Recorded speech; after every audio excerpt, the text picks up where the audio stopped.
किसी राज्य में एक राजू नाम का एक आदमी रहता था। वह बहुत गरीब था। वह रोज जंगल में जाता और कुछ सूखी लकड़ियां इकट्ठा करता और शाम को उसे बाजार में बेच देता था। उसी से उसका घर का खर्चा चलता था। एक दिन बहुत तेज से बारिश हो गई। जंगल के सारी लकड़ी बारिश की वजह से गीली हो गई। अब राजू सोचने लगा कि आज तो सारी लकड़ी गीली हो गई है, आज मैं बाजार में क्या बेचूंगा, आज का खर्चा कैसे चलेगा।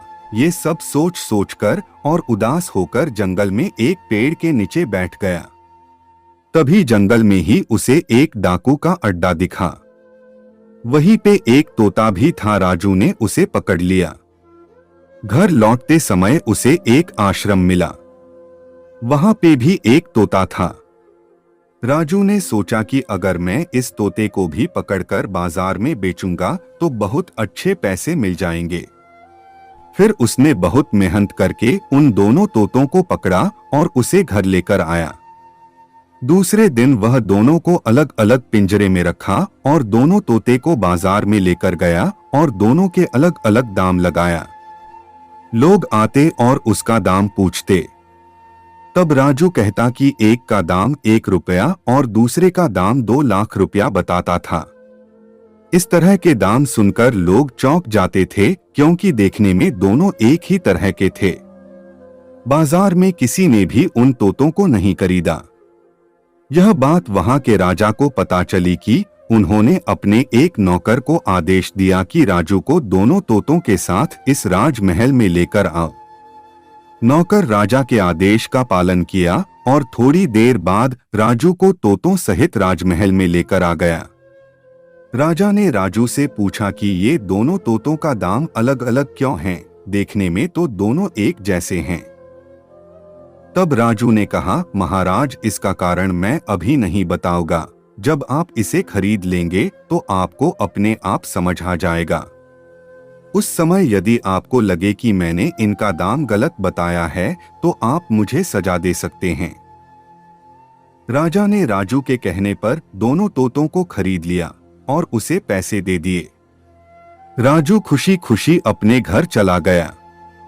दूसरे दिन राजा सुबह सुबह उन दोनों तोतों को देखने गया। जैसे ही वह एक पिंजड़े के पास गया वैसे ही उस पिंजड़े का तोता जोर जोर से चिल्लाने लगा, अरे दौड़ो दौड़ो, इसे पकड़ो, यह दुष्ट कहां से आ गया, मारो इसे मारो, इसके हाथ पैर तोड़ दो, इसका गला काट दो, इसे लूट लो। राजा को उसकी बोली सुनकर बहुत गुस्सा आया। वह तुरंत वहां से हटकर दूसरे तोते के पास गया। राजा को देखते ही दूसरा तोता बोला, आइए आइए महाराज, आपका स्वागत है। हमारे कुटिया में मेहमान आए हैं, आइए बैठिए, इनके लिए पानी ला।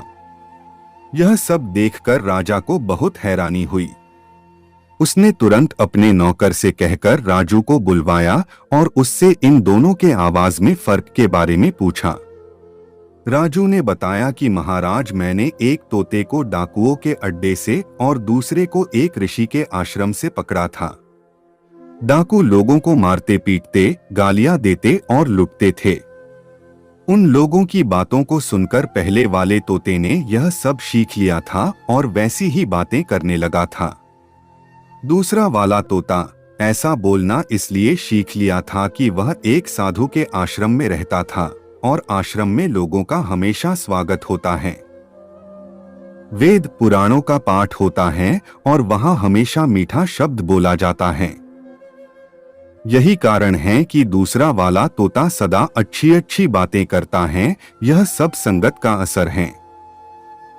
अच्छी संगति इंसान के अंदर अच्छा व्यवहार उत्पन्न करती है और कुसंगत इंसान को हमेशा गलत रास्ते पर ले जाती है। इसलिए हम सभी लोगों को सदा श्रेष्ठ और ज्ञानी लोगों के ही संगत में रहना चाहिए। इसलिए कहा गया है कि जैसी संगत वैसी रंगत। दोस्तों, अगर आपको ये वीडियो पसंद आई हो तो अपने दोस्तों के साथ जरूर शेयर करें और ऐसी ही प्यारी बातें सुनने के लिए हमारे YouTube चैनल को सब्सक्राइब करना ना भूलें।